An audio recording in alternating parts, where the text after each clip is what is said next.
What if I told you everything you thought you knew about the Middle Ages was wrong? Well, I'd probably say that's a pretty bold statement. That's because it is. We're talking about the phantom time hypothesis, the idea that nearly 300 years of history never actually happened. Okay, you've definitely got my attention. 300 years, that's a huge chunk of time to just disappear. I know, right? It sounds crazy, but that's what we're diving into today. This theory claims that the period from AD 614 to 911 is a complete fabrication. Think of it as a glitch in the matrix, but for history. Historical glitch. Yeah. I like that. So, who cooked up this theory and why? Well, it was put forward by a German historian named Herbert Illig back in the 1990s.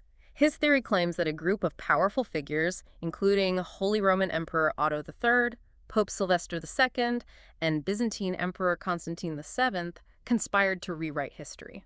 And their motive. It all boils down to power and symbolism. They supposedly wanted to manipulate the calendar so that Otto's reign would begin in the year 1000 AD. It was a symbolically significant year. Imagine it a fresh start for a new millennium. A millennium rebranding. Okay, but moving beyond the why, what evidence is there for this missing time? Illig points to a few things. First, he argues that there are discrepancies in calendar calculations. He suggests that if you do the math, taking into account the switch from the Julian to the Gregorian calendar, there are about 3 centuries unaccounted for. Interesting. But calendars have always been a bit messy, haven't they? They've been tweaked and adjusted over time. Right, but Illig believes this goes beyond minor adjustments. He also claims there's a lack of archaeological evidence from this period. He argues that there's a surprising scarcity of artifacts and structures from those missing years. So he's saying the ground itself is silent on those 3 centuries. Exactly. And finally, he points to inconsistencies in historical accounts, things that just don't quite add up when you look at the historical narrative. Okay, so calendar issues, missing artifacts, and a wobbly timeline. Sounds like the makings of a good conspiracy theory. It does, doesn't it? But before we get too carried away, we need to look at the counterarguments. Mainstream historians, for the most part, completely reject the phantom time hypothesis. Of course they do. It does sound pretty outlandish, so what do they say? They point to a lot of evidence that contradicts Illig's claims. For instance, ancient astronomical records observations of things like eclipses and comets align perfectly with our current understanding of history. If 300 years were missing, those astronomical events wouldn't line up. Makes sense. The stars don't lie. Precisely. Then there's dendrochronology, the study of tree rings. Ah, yes. Tree rings, nature's timekeepers. Right. And tree ring data shows a continuous, unbroken sequence of years. There's no sign of a 300-year gap.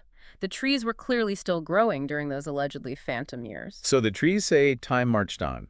What about the calendar discrepancies that Illig mentioned? Well, historians point out that he misunderstood the reasons behind the Gregorian calendar reform in 1582. It wasn't meant to fix the calendar all the way back to the Roman era.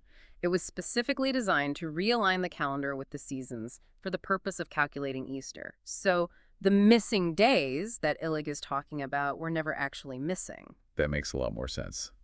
So calendar issue debunked.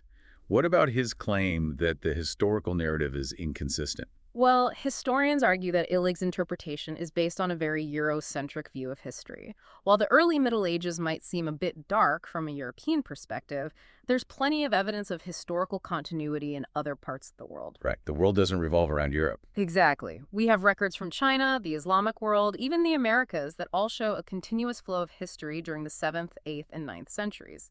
If this was all a fabrication, it would have to be a global conspiracy on a massive scale, which seems pretty unlikely.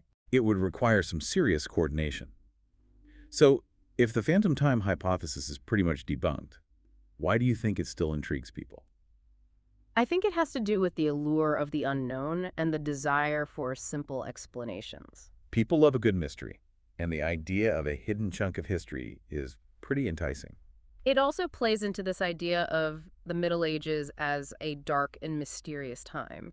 It's easy to imagine secrets being buried in the past, but as we know, the idea of the Dark Ages is itself a bit of a myth. Oh yeah, the Dark Ages weren't actually that dark, were they? There was plenty going on. It was a time of innovation and change. Exactly, but that perception persists, and I think it fuels some of the interest in theories like the phantom time hypothesis. It offers a convenient explanation those dark years weren't really there at all. Right. But the truth is often more complex and interesting than any conspiracy theory. Absolutely. So even though we can confidently say that the phantom time hypothesis doesn't hold up to scrutiny, it's still a fascinating thought experiment. It makes us question our assumptions about history and how we construct our understanding of the past. It's a reminder that history is always being reinterpreted and debated. It's not just a collection of facts, it's a story we tell ourselves about where we came from. And sometimes that story can be influenced by our own biases and desires. So, next time you read about some historical event or figure, take a moment to consider the source, the evidence, and the different perspectives that might exist. Don't just take it at face value. Dig a little deeper. You might be surprised by what you find. And if you want to keep exploring the mysteries and controversies of history, make sure to subscribe to our channel for more deep dives into the past.